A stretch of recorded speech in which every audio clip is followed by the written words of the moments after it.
Started. Hello and welcome everyone. I'm Joanne Gabriel, and on behalf of Darien Library, I want to welcome you to our virtual program this evening, The Importance of Being Istria, a unique destination program with Tony Perrottet.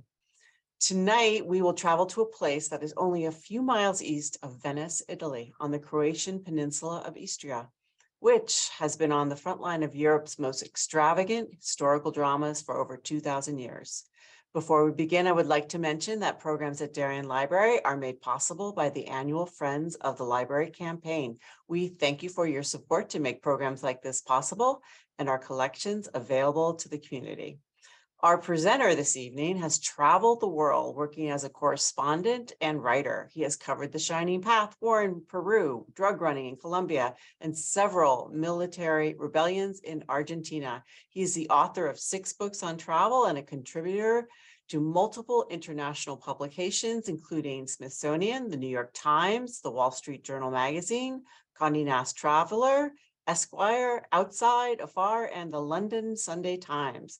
As a regular television guest on the History Channel, he has spoken about everything from the Crusades to the birth of disco. Please welcome Tony Perrottet. Hey, everyone. Hi. Thank you. Thank you so much. Thanks for the introduction. I'm here to talk about Istria, and I called it The Importance of Being Istria. You'll see why. It's because it's such a quirky and eccentric place, and it has its own unique identity. But when they first asked me to write a story about Istria, I actually wasn't entirely sure where it was. I thought it was, I get it confused with Ischia, which is an island in the Bay of Naples. And Istria, I had to sort of look it up. And this is, it's not just my problem. There's a lot of people in the world, it turns out, aren't entirely sure where it is. And the Istrians don't mind that. And in fact, Croatia itself, I knew that everybody loved it, but I'd never been there, and I couldn't quite figure out, what the real attraction was, what made it unique. And in fact, so this whole journey became a quest to find what was unique and what was the real character of Croatia and of Istria, which has its own identity. Anyway, look, let's go up for some the first of the images, and I literally, when I was going to Istria, which is this peninsula, as you know, not far from Venice, I couldn't quite, I didn't know how to enter it and enter the story, and I ended up writing the lead at the start of the story through a very curious manner. I came across a cockatoo, this sort of on this island called Veliki Brijun, which is like the big Brijuni island, and off the coast, and it was where the dictator Tito, Marshal Tito, used to go on holidays. And but they kept it. Cockatoos live for like 100 years, and I found it doubly moving since I'm Australian originally, and the cockatoo actually came from Australia. Tito loved animals. He was a very eccentric, sort of wacky sort of character. Loved animals, and he got the Indonesian president Suharto gave him this cockatoo as in the 60s as a present, and because they fly over to Indonesia, but they've still got it there. Still got the bird there, and his name is Cookie. And you go and you can talk, and Cookie will chat with you. He'll say things. He'll say ciao, which is Italian for hello, and kaksi, which is Croatian for how are you. And then he'll say something which you can't understand. And the woman who worked there, Lydia, was like, "Oh, sorry," because he's swearing. And Tito was sort of this peasant, rough peasant sort of character. So he taught his bird how to swear, amongst other things. And so it was kind of like a little a nice introduction. And it sort of he used to, and Tito used to go to this island, for 6 months every year from 1949 till he died 31 years later in 1980. And he had there he is. There's Tito with his with Koki back in the day. And then the island itself is incredibly beautiful. It's just it's crystal waters, and it's like in summer it's, you know, this ravishing sort of place. And he used to take everyone around on his boats, and he used to invite, you know, like important world leaders like Fidel, and you know, the Queen Elizabeth went, and Gaddafi and Indira Gandhi, who actually gave him lots of animals as well, gave him 5 elephants to stock his zoo, his sort of safari park. But Tito also loved inviting Hollywood celebrities out. So we got, you know, Fidel there, but he also liked Elizabeth Taylor and Richard Burton, for example, because Burton actually came to Yugoslavia, as it was then, and started a movie, played Tito as a young man, as a young resistance fighter against the Nazis in a very obscure 1973 movie called The Battle of Sujecka. Josephine Baker, the American jazz singer, went, and Gina Lollobrigida, the Italian actress, as well as Sophia Loren was a big return visitor. And in fact, Koki, when I was there, I was trying to listen to Koki, and he said, "Volimte Sofia," which I later learned was Croatian for "I love you, Sophia," which is Tito's, you know, little love cry for Sophia Loren. So this, and there's Lydia, who's the looks after Koki in this place, and you know, there's always these warnings. You know, apart from swearing, Koki's actually slightly vicious. So you know, so people put their fingers through, they can get quite hurt. So anyway, this visit to Veliki Brižun showed that, which is the largest of these sort of the Brižunian islands, showed that just sort of you know, just how quirky and how eccentric Istria is. And you can see it here. The Croatia is the sort of the orange part. You've got Zagreb, the capital there. It's a very unusually shaped country. And it sort of goes down to Dubrovnik, which is very well known, past these various beautiful islands like Split. But Istria is the heart-shaped peninsula. It's very, very close to Venice. And the aura of the place is very Italian, because as a professor explained to me, it was always sort of on the Croatia in general as on one of the fault lines of European history. It's a sort of place where everything converged, and like, you know, all the great movements of European history occurred there: fascism, communism, nationalism, romanticism, and it's sort of this borderland. And it's been a bit like that since the Greeks and Romans moved in, and then the barbarians swept down from modern day Ukraine, you know, destroyed the Roman Empire, and then almost every power known to Europe eventually sort of turned up in Istria and sort of ruled it. The most prosperous was the Venetian Republic, which from the Renaissance till like 1797 was this extraordinarily powerful, very, very wealthy, very it's very refined sort of power in the Mediterranean, and it settled the whole area, which is why you know, people these days people speak, and you know, like there's 2 languages there, like the Italian and Croatian are the languages, but they're also you know, it's a Venetian dialect that's sort of extremely common there. So the revolving door, as it were, it only accelerated in the 20th century. And there's this great sort of this classic Istrian joke, is if you happen to be born there in the First World War, let's say like in 1914, you could have traveled to 4 different countries without leaving your village, because it was the Austro-Hungarian Empire until 1918, the end of the First World War. Then the Italians took it over. And until the end of the Second World War, when Mussolini was defeated and they lost Istria. Then it was Yugoslavia. So Tito, who was this partisan leader, came in, and it became part of this giant Balkan nation that was sort of held together by Tito's personality mostly.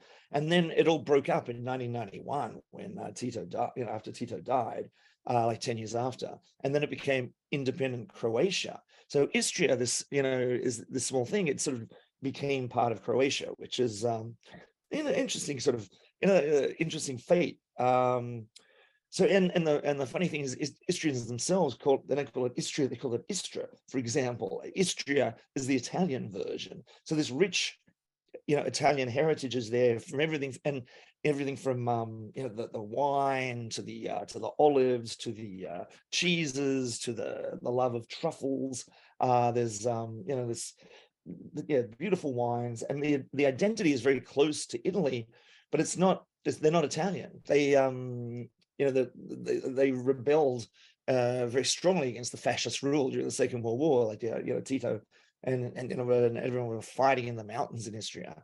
So in a way, they say it has its own special flavor, and there's even a word for it, which would translate as Istrianity, which is like the importance of being Istria, the identity of Istria, which is kind of cool for a place that's like 1,000 square miles in area, which is like the state of Delaware.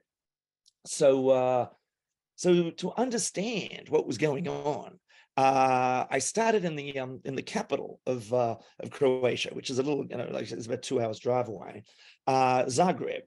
And it's a medieval, very Slavic sort of feeling place. But that too was where always where east meets west. It's like where the west ends in a certain way, and it's like a lot. They used to say it was like the last city of Europe in a way, because the Ottoman Empire came up and was defeated basically on the doorstep of Zagreb. But it was always like considered the front lines. And this is what from a hotel room in this beautiful Esplanade Hotel, which in the 1920s was built. You can see the railroad station over there. It was literally built like the Grand Budapest Hotel in the Wes Anderson movie. It was built so that the train would be right, like across the street, and all the wealthy people on the Orient Express would come and they would stop in Zagreb, and then they would get on again and they would carry on to either Venice if they're going one way, or to Istanbul if they were going the other way. So this is in the 1920s when suddenly Zagreb, is starting to get its own sort of character in a way, and or sort of a popularity. And this is the Esplanade Hotel, very, very beautiful place. And the interior, it's all very elegant now, and it's very sophisticated and European. They've just, the chef, the first woman chef in Zagreb has just taken over there. So it's really kind of a charming place. And just looking out over this was like at the end of summer, so it wasn't quite as as outdoorsy as it could be. But wandering around Zagreb is fascinating because it's got two levels. The lower level is very very classically European. It's sort of like it's done in a neoclassical sort of 19th century style, when it's a very sort of forward-looking sort of place. But then you go up to the upper level, and that's very medieval, and it's very sort of, there's all these bizarre shrines. For example, here in there's sort of very sort of it has a sort of a Gothic, dark sort of feel to it.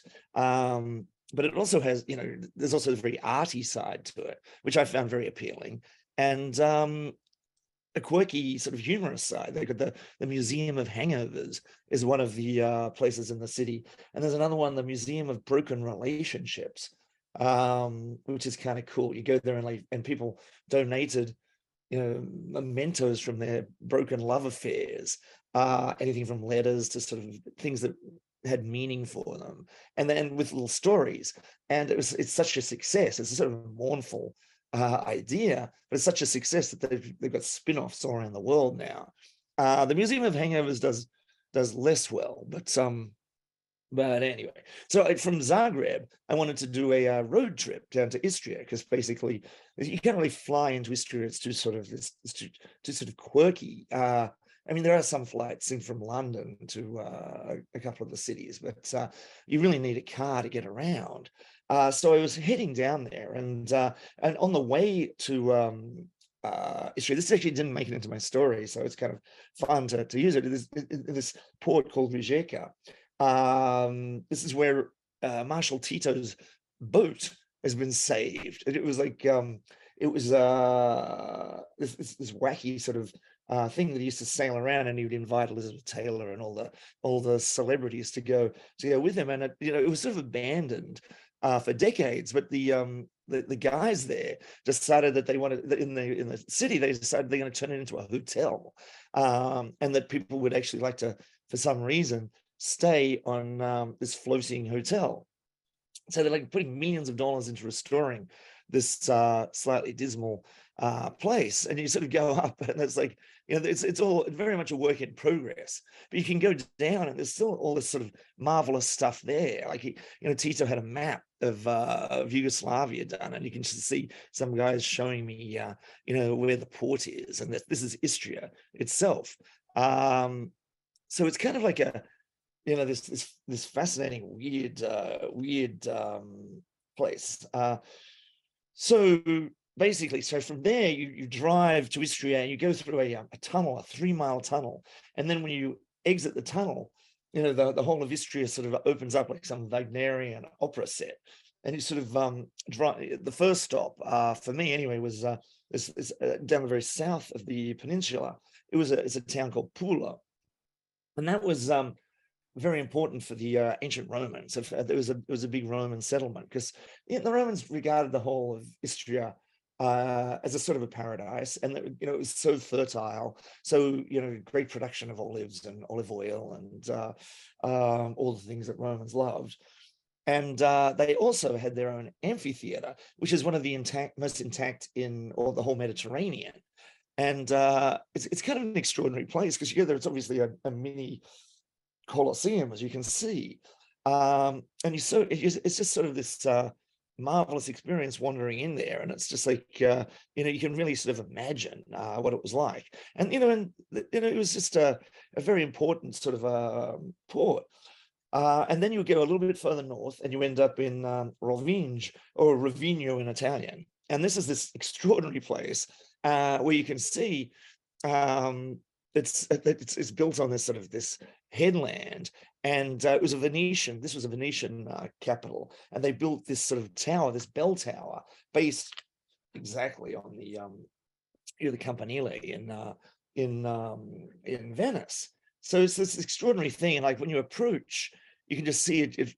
You're looking at it, sort of going this sort of this bizarre deja vu, and the buildings are right down on the water. And you go in there, and it's like there's the laundry, and it's like the colored buildings, and you see glimpses of the water down every alleyway, and there's this very, very much a sort of a sense of deja vu.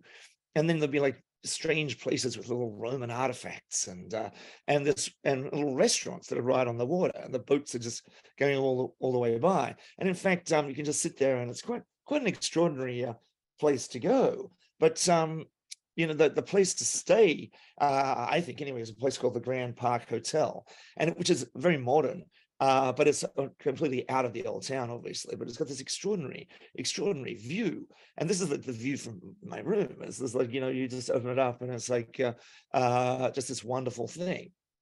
But from there, one heads a little bit further north again, and you end up going to the Brigione Islands, and it's like Brioni Grande is in Italian, Brioni Grande, or Veliki Brigione, Great Brigione in Croatian. So there's 14 islands, and the biggest one has always been sort of the base, and it's this extraordinary place. It's this one very untouched. It's all national park, which happened. Tito kept it as his own private reserve, basically, for security reasons and whatever. So,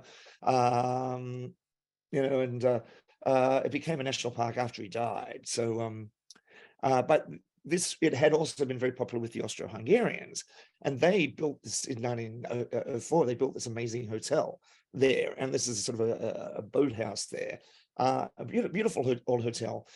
Communist, rule sort of like,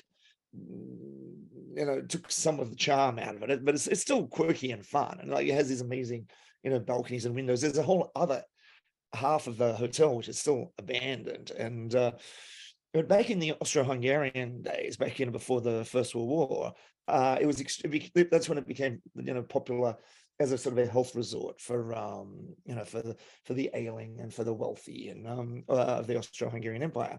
One of the guests who came there was James Joyce, for example, and he Love the place. And they have all these in this little museum they show all these sort of little quotes. He spent his 23rd birthday there, and he particularly liked the goat cheese, he said in his one of the letters. We have who we got there? Gustav Klimt. He met a woman there, Maria Munch, that he started to paint, or he later painted, and she became it was one of his most famous paintings, but they actually met there. Who else have we got?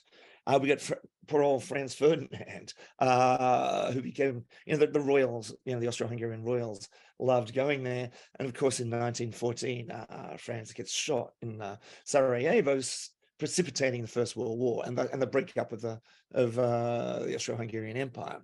And Marconi as well was another fan. He sailed the Adriatic and conducting wireless experiments on his boat, the Electra. Anyway, everyone who was anyone would, in Europe, would eventually end up there. But these days, there's no cars, so you go around on a little push bikes, and it's very beautiful. There's, for example, here is one bay is the remains of a Roman villa, and it's kind of like it's sort of a magical thing. It's on Virice Bay. And this is a reconstruction of what it was like, that this sort of marvelous, sort of magical pleasure dome, really, for the Romans. Then you go a little bit further, you find Byzantine ruins, and this is like the Basilica of St. Mary, it's called, and it's like this extraordinary place. You can see the detail there. And there's other things like an olive tree that dates from the year 400 AD. So it's a 1600-year-old olive tree. These are the sort of things that you can find, when you're cycling around. Very beautiful, very strange sort of things. Of course, the things I was very interested in, I was very compelled by, was the. I hope that's not. I hope you guys can see these images. I don't know why that would be there. Anyway, I hope so. Because it's We're all good, Tony. Okay, good, because it's like there's a bar there that was anyway. So my interest is very much in the wacky Cold War relics, because Tito he was an extraordinary character, because he was sort of from peasant stock. He sort of educated himself. He became a revolutionary, and then a resistance leader in the Second World War. A partisan, comes in, and he has, he's beloved, and he's sort of this iron figure, and he holds Yugoslavia together. Churchill loved him. They would like send stuff, and Churchill really helped, have him secure his position. But the interesting thing about him is he played off the America and Russia. He wasn't going to be even though he was communist or socialist, he was much more sort of soft socialism. He didn't want to do the Stalinist thing, so he actually played off Stalin and the United States. He even stood up to Stalin, in 1948, and managed to not get invaded, which is kind of extraordinary. But once he got it to his old age, the former peasant became extremely self-indulgent, and he lived in a sort of this regal luxury, as they called it. And one of the historians says his uniforms became finer and more weighed down by guilt. His horses were the best, and he ate and drank like a king. He'd go around in this white safari suit that you see here, and sunglasses, and he had this dyed hair, and he had this gleaming fake teeth, sort of like a B-rate Hollywood actor. And then he sped around in this car that some Americans, some Yugoslavs who lived in America, who loved him, gave him this beautiful old car. And his wife, Jovanka, she was another resistance fighter, but she was 32 years younger than him.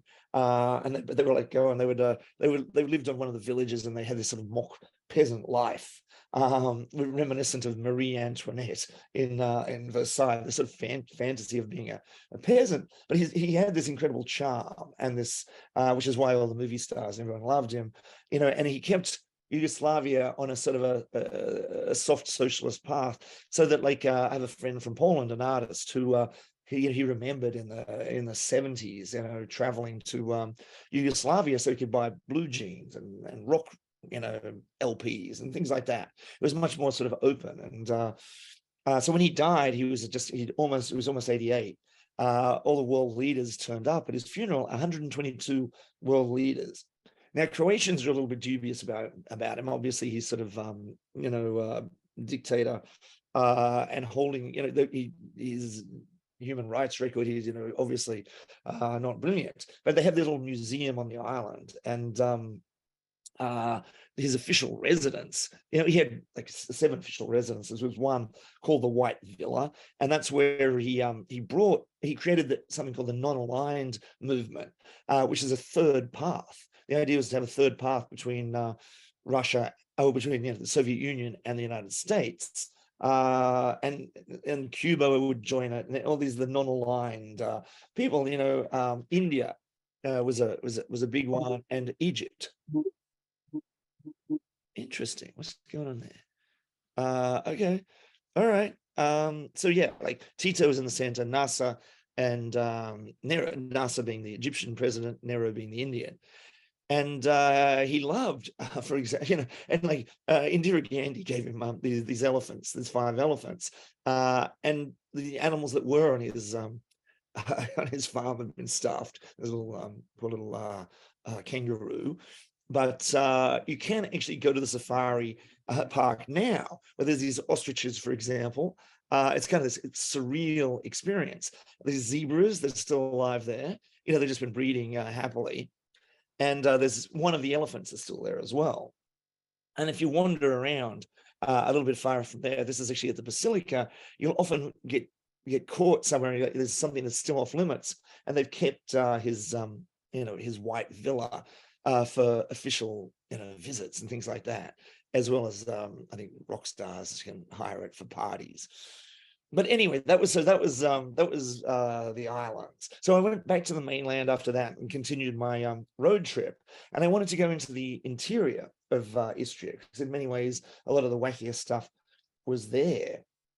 And it's very, very, as you can see, it gets the nickname the New Tuscany, because it's so Italian. It's so into things like the olive oil. Here it's a place called Chiavolon, and it makes some of the finest olive oil in the world. And it's like, because the trees are ancient, and it's all organic and beautifully done, and these small little farms, people bring it in from all over the area. And it was just it's an amazing place, and you can taste the olive oil, and it's done like wine, they smell it, and you have a little tip, and you're not meant to actually drink it, and then to savor it. The guy showed me. I took a video of him, but I don't think I can do it. But you go you put it underneath your tongue and you suck in the air so you can savor the taste of the olive oil. So that's kind of exciting. But the real product that everybody really loves in Istria is the truffle. And here we have the white truffle and the black truffle, and a little farm that I went out to. The thing is that Istria is on the 45th parallel.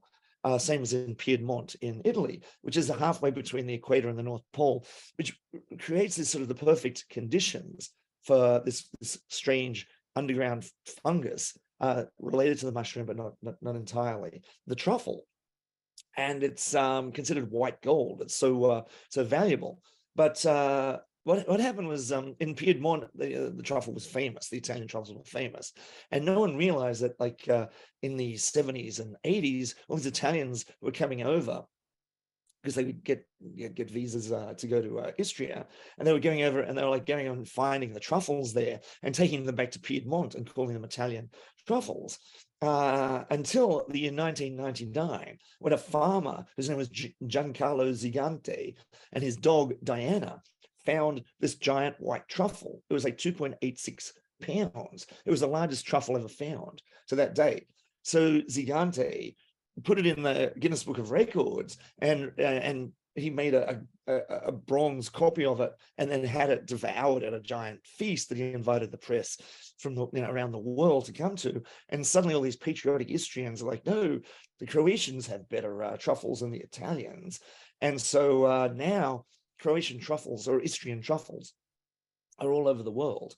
Mostly, most of them are eaten in Istria itself, but it's you can go and visit these little farms. So I went to one called Karlic Tartufi, Karlic, which is the family in a village called Paladini, and they showed me this lot, and that's $75,000 worth of truffles, by the way, and so they're very happy. But they have it's like truffle world. Everything's they've got 5 different types of liqueur, and you go there, you meet them at 9 a.m. So you're sort of knocking back truffle liqueur to begin with, and then they make these truffle omelets. They grate the truffle there, then they cook up these truffle balls, and then so you have this like truffle feast, and they even have a chocolate that they call truffella.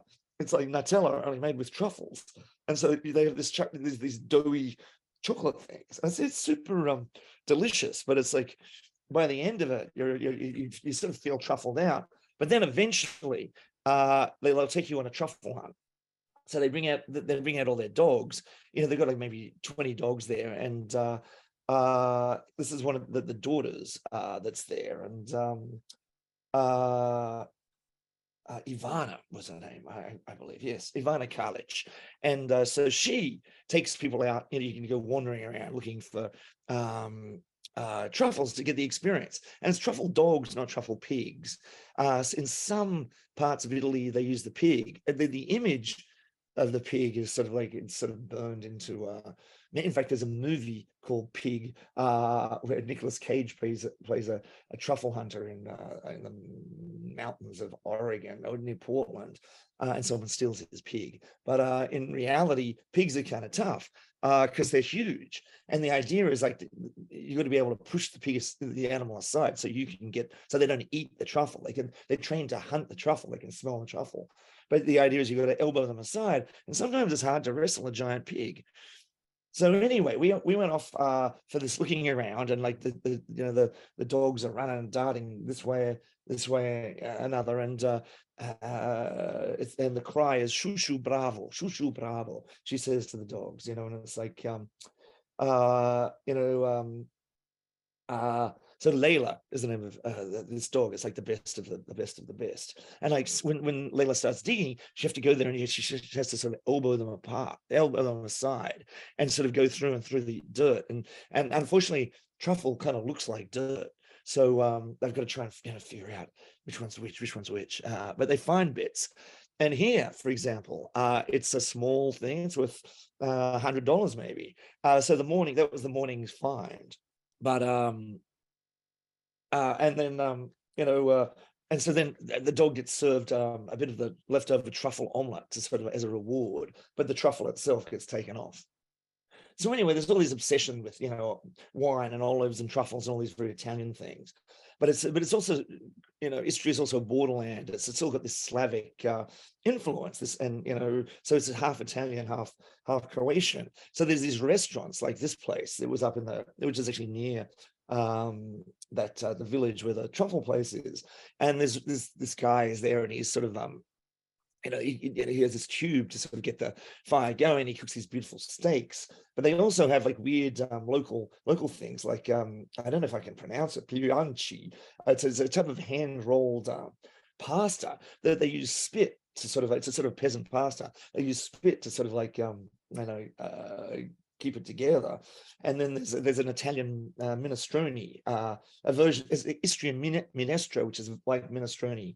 But it's made from leftover veggies and bits of meat and whatever. It's just sort of, it's like, they're discovering peasants' food there. They're also very, they love talking about, they're very close to the earth, and so it can seem a little morbid sometimes. They'll be like, I remember being given a fish at the dinner, and the chef going, that was alive at 3 o'clock this morning. And you're like, oh, awesome. That's great. But anyway, so the idea was I wanted to go deeper into the mountains, and then some of the towns become stranger and stranger as you go into the mountains. It becomes a little more Gothic. And in fact, this was like October. It was already sort of fall was already there, and I was like, there were no other travelers around. It was kind of like a little Gothic, and I was joking that it's less the New Tuscany than the New Transylvania, because it's got this sort of dark sort of side to it, which I loved. It was fascinating. So I went to this one town, Vodnjan. It was a Venetian outpost. It's only 5 miles from the coast, but it has a very, very different atmosphere.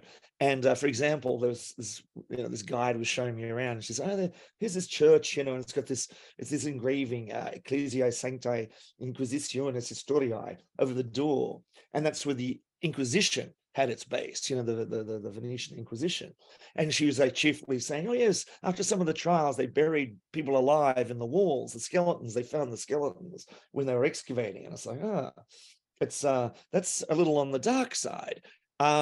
This is my guide. She was like showing me around, and they had these weird things like that had been built into a corner, so robbers couldn't hide in a corner. You could always see who was lurking for you. It was a sort of a wild medieval town. But I was going to this the church there, which was this extraordinary sort of place, the main cathedral there. And because I'd heard that there was all these relics that were sent there from Venice in 1818, and it's this marvelous collection of relics. So I went in there and I wanted to meet the priest, and he was there. He was like showing a bunch of school kids, Croatian school kids, around into the back room, the reliquary. So I was like, okay. I just sort of, can I tag along? He's like, yeah, sure, come on in. And it's like, there's the priest. There's the Church of St. Blaise, it's called. And his name was Father Jelenic. And anyway, he sort of said, come on in. He's like 80 years old, but he looks pretty good for 80, I think. And he's like, there's a whole cache. There's 370 Catholic relics there, and they're all brought over for safekeeping from Venice after the Napoleonic Wars, because they were worried that Venice was too vulnerable. And they've got the body parts of 240 different saints, as well as 3 intact mummies. So here we've got like there's a pile of weird little body parts, and there's bits of the True Cross, of course, and there's like a bit of the Virgin Mary's veil, and there's the tongue of St. Mary of Egypt is there. And the priest is very proud of this. It's like even the Vatican doesn't have this stuff. He was boasting. And he got quite excited. And I was like, here's the bed sheet of the baby Jesus, and there's some soil from beneath the crucifix, and there's the pillar where Jesus was whipped by the Romans, and there's part of the crown of thorns, and there's like, and then there's like, here's the finger of St. Anthony, and there's the foot of St. Barbara, and there's more fingers, so many fingers.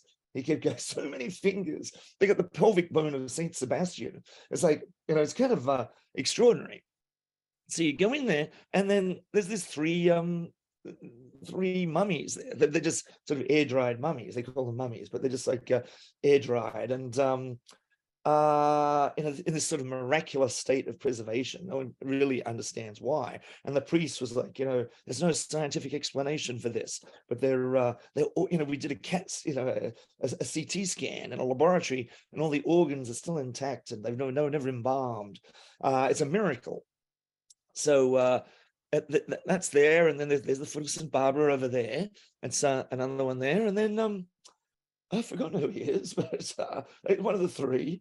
And he's the priest is like he's quite a character, and he did up a book, and he's selling it. It's sort of like a catalog of all the relics, and he sells it for about, it's 2,000 euros, which is $2,000. And the idea is he's raising money so he can create a sort of an underground vault, because he's worried that someone's going to come in and steal all the relics. And it's a $30 million cost. So he wants anyone who buys one of the books, is helping. He wants donations, 100,000 euros each, and if you do that, you get your own bust, a statue of yourself in the church. And then he was also, since I was writing for the Smithsonian Magazine, he had this brainwave. He was like, we've got to get a book like this to Joe Biden. Joe Biden would, because he would give a huge donation to the vault. And then he was like, thank goodness you came. An angel brought you here. because I was going to take it back to Washington, D.C. And thus, I haven't heard from Joe yet since the story came out, but you never know. But this was just like the first of the strange medieval morbid things in this area. I went to another village. It was called Kringa, which was where the first vampire story is dated from. And there's a guy, his name was Jure Grando Alovic, and he in the 1600s would rise from the dead and terrorize people until he was dug up and they chopped his head off. And then I went to another town called Berham, where there's you follow this shadowy path and you end up at a church. There was passing a guy on a van who's selling garlic buds, as if, just in case the vampires are still around. But it's very, very famous, Berham, because it has this one painting in there. And it was a huge process to get the woman who looks after it. She was the only key. And, I had to go up, there was a restaurant, and I found the waitress, and the waitress called her up, and she was like, I'm making dinner. What are you going to do? So we'll rush down, and, she's going to make dinner for her husband, mushroom fettuccine. It's on the boil. So we rushed down to this church, and she sort of opens it up and creaks open the door, and there's this, you're adjusting your eyes, and then there's like this amazing mural, this amazing painting, the dance macabre, the dance of death. And it was dated 1474, around the time of the Black Plague sweeping through Europe. And it was signed by someone named Vincent from Gustav. That's all we know about it. And in fact, there's so little interest in it that it was covered over in sometime in like the 1700s. And it was only rediscovered in 1913 when they were doing some renovations on the church, and sort of the wall, sort of part of the wall collapsed. And they're like, wow, there's an amazing thing there. And I was looking up, and I had sort of, this is the Dance Macabre, and I had seen like the Seventh Seal, all these, these sort of images of all these people dancing, following the figure of death with a scythe. And I was like, so, which one is death? Where is death? Because there's like skeletons everywhere. And this woman, she just looks at me and lets out this laugh. Where is death? Death is standing next to each person. Look, everyone has their own death. Look, the Pope has death. He has his own, death accompanying him. There's a cardinal who has death. There's death in the king. There's death in a peasant. Every person has his own death. And she was like, death comes to all classes. And that's good to see too, because we all die. I went, awesome. Anyway, she had to make, it was actually risotto. She was making risotto with porcini for her husband. So she had to go. So I gave her a lift back into town, into the village. And she's like, and my house, so it's right next to the cemetery. I'm like, oh yeah, that's no surprise. And then she's like, I was born in Berham, I got married in Berham, and I will die in Berham. And then she just let out this laugh and rushed off to make her risotto. So it was all very exciting, and yet it's such a beautiful place.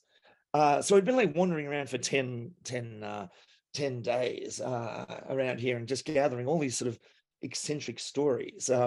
There's this town on the coast. It's called Osera in Italian, Varsar in Croatian. And it was visited by Giacomo Casanova, the great Venetian lover, in 1744. And I always love the story. He turned up there, and it was his second time. And he was just like stopping off for, on a boat going down the coast. And the doctor rushed out and sort of shook his hand and like greeted him like a long lost son, and said, thank God, thanks for coming back, I'll buy you breakfast, I'll buy you wine, whatever, sit down, like I have a feast. And he's like, why? What happened? And he said, well, on your first visit, you gave everyone venereal disease in the village on such a scale that my medical business that was suffering, and it then boomed, then flourished. I'm a rich man thanks to your efforts. So it was kind of like, okay. I thought it was a funny story anyway. So, but there's also the darker side to the place, and the modern history is kind of, they managed to managed to escape a lot of the conflicts of the war in the 1990s, whereas the rest of Yugoslavia disintegrated, and sort of like these dreadful fights going on south of Croatia, but Istria in particular was entirely unscathed. It was and just like drifted on in its own sort of way. And so I went to this vineyard. It's called the Kazlovic Winery. It's the largest in Istria, and you can actually get the wines in the United States. It's one of the few that actually is exported. I mean, you have to really look for it. But there's, like, for example, in New York, in Queens, there's a Croatian club where Croatian immigrants gather, and there's a little restaurant there, and they serve the Kazlovic wine. But the winery itself, they designed it. It's a family-owned place. It has been for like 150 years, 200 years. And they designed it like a sort of a wine, thatch wine sort of casket or whatever, very avant-garde. And this is the Kazlovic wines, and you sit there, and this is the guy. He doesn't look terribly friendly, but he was actually quite a nice guy. He's like the third generation, the latest generation. And it's like, while the sun's going down, he's like pouring out all these marvelous wines. And his Giancarlo Koslovic, he's sort of the patriarch at this stage. And there's a tasting room there. And it's like this marvelous experience. And he wanted to explain what was unique about Istria. And, and he's like, there's this little peninsula, this heart-shaped peninsula that's there. And everyone's tried to control Istria, the Venetians, the Austro-Hungarians, the Fascist Italians, the Yugoslavians, and there's like wars and wars and wars, and Istria sort of like managed to sort of just stay independent and keep out of it. And it's neither Italian nor Croatian, but it's like there was the sort of when in the 1990s when the Yugoslavia was breaking up and everyone was separatist movements were all over the former Yugoslavia. There was actually a Istrian movement, he said. There was a push to sort of become independent. So this little tiny place would be, and thus maintain its, integrity for whatever. And Giancarlo was like, it was kind of an interesting idea, but it didn't really make sense because it was such a small place. We want to be part of Croatia, and yet apart from it. So they have their own little political party. It's the Istrian Democratic Assembly, it is in English, and for 30 years it's been around, and it's sort of it decided to make part of the local constitution that both Italian language and Croatian are protected, and that at school you learn both. It's sort of a multi-ethnic sort of cooperation is written into their way of doing things, and it's managed to work perfectly well, in glaring contrast to many other places which descended into, this sort of like, even Spain has the Catalonian separatist movement or whatever, and it's like, they were like, that's cool, but we want to keep our own thing, but we want to be part of Croatia because we're just too small, whatever. We want to have our thing. So we were like, toasted. It's Malvasia, which is this amazing, white wine, and it was sort of like a toast to moderation, really. And with that is sort of the essence of the Istrian spirit. And it's sort of like, just stay eccentric, just like do our thing. We got our beautiful pasta, we got our wines, we've got our olive oil, we've got there's a beautiful coastline. Tourists come, then they go away, they leave lots of money. It's kind of like things are doing okay. So that was sort of an interesting moment. He was like, we're just going to do our thing. And that's how I ended the story. So that's my rave. I don't even know how long I was talking for. I guess like 47 minutes. But if you guys have any questions, I'll try and answer them. About there's my little notebook there. That was my notebook as I was scribbling things down, and my glass of white wine.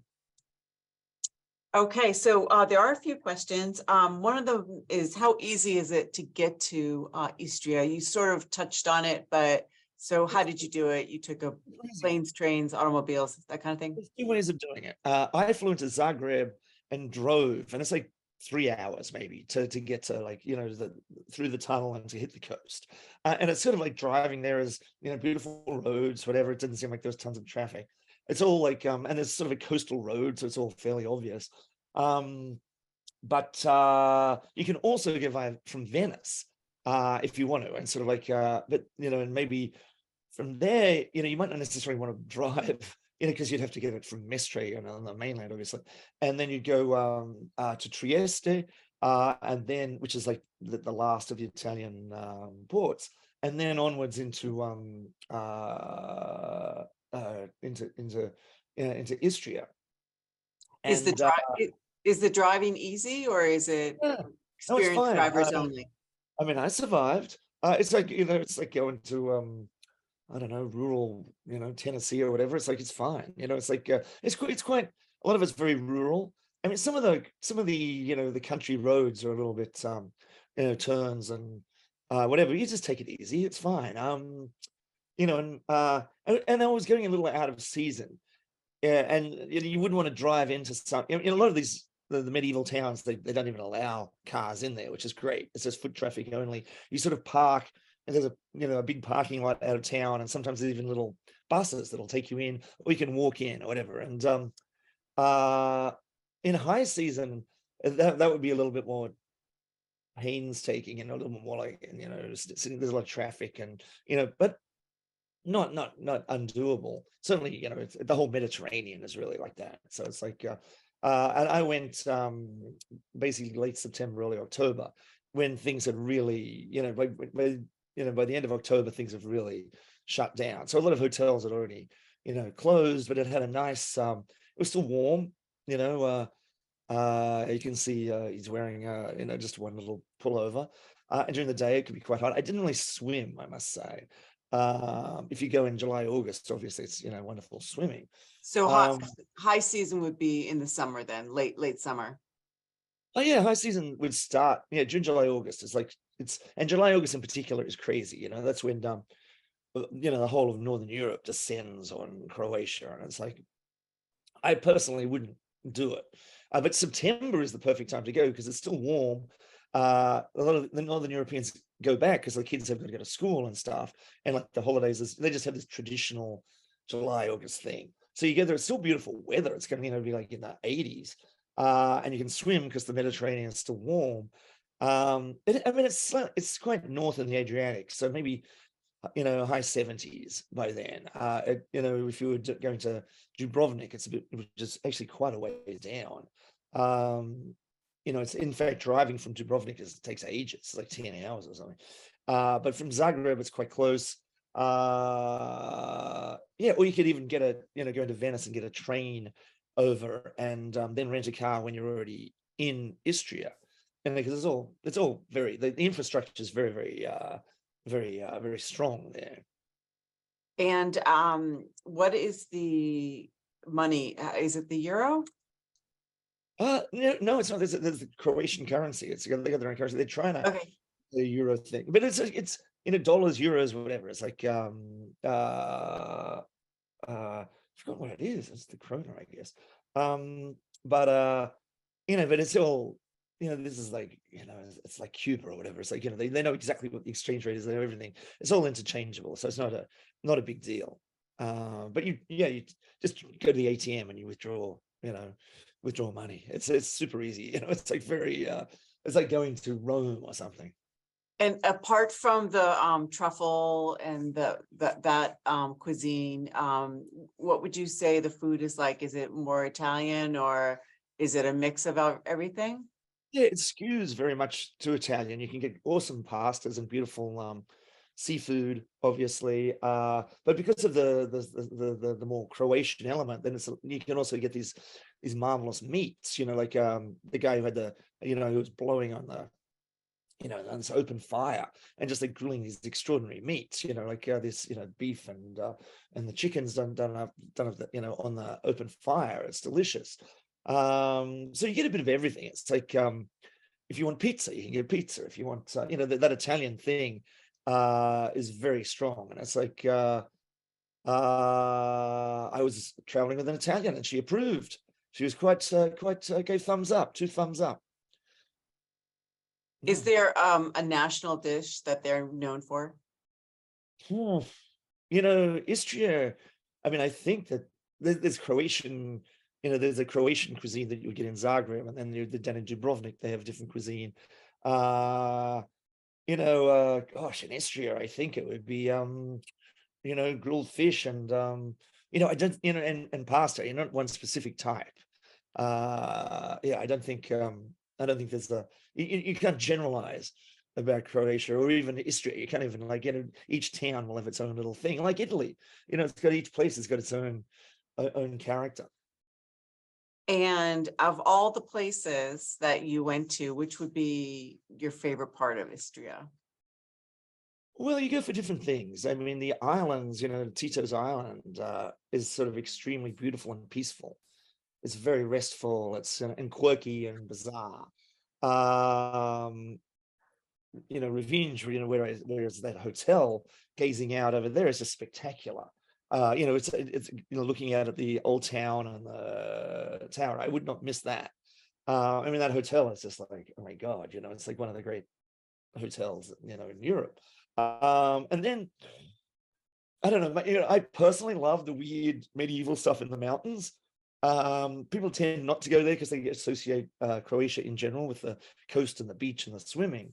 I found it very, very interesting and very bizarre, but I would understand if someone just wants to read my story, and that's enough. You don't need to go to all these medieval places. I did it for you guys, so you don't have to do it.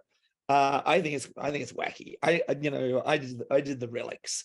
Not everyone, wants to go to see the relics. But yeah, and Zagreb itself as well is actually an amazing place. It's an amazing city. It's very small. Relatively, you can walk around everywhere. I mean, going up and down, to the old town is a bit of a trek, but very eccentric and just sort of like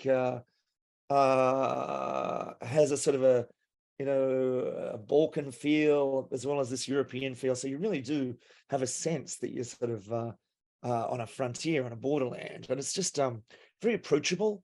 Good food, great little bars, sort of a music scene. Everything's kind of like, because it's there's not that many Croatians, so it's like if you're a rock star in Croatia, everyone knows you. It's like it's kind of that sort of place. It's a bit like New Zealand or something. It's like a small little quirky place, or Tasmania. It's like if you're world famous in Tasmania, as they joke there, it's like everybody knows you, everyone knows the story. So there's this feeling, a very sort of a homey feel to the place, which I think is quite charming. We have a few comments. Croatia now has the euro and has officially entered into the European Union. The former currency was called the dinar. Okay. Marcy says she drove through the area in September, 78 down the Dalmatian coast around Albania to Greece, onward to Cairo, where lived for several years. Beautiful area. And Janet said she visited in September. Weather was fantastic, swam on the Adriatic, and it was beautiful and warm, and avoided the crowds. Jim says Motovone is a beautiful hill town, very fresh produce around there as well. Sounds a wonderful, wonderful destination. Yep. So the euro, take your euros. I mean, no, just you go to the ATM, but yeah. Excellent. Any other comments anyone else wants to make? It sounds like a wonderful place to visit. Tony, thank you so much for explaining it all to us. It was fascinating. I loved your stories. Unique and colorful. Thank you everyone for attending this evening's programming, and we hope to see you soon. Have a good night, everyone. Bye-bye. See ya.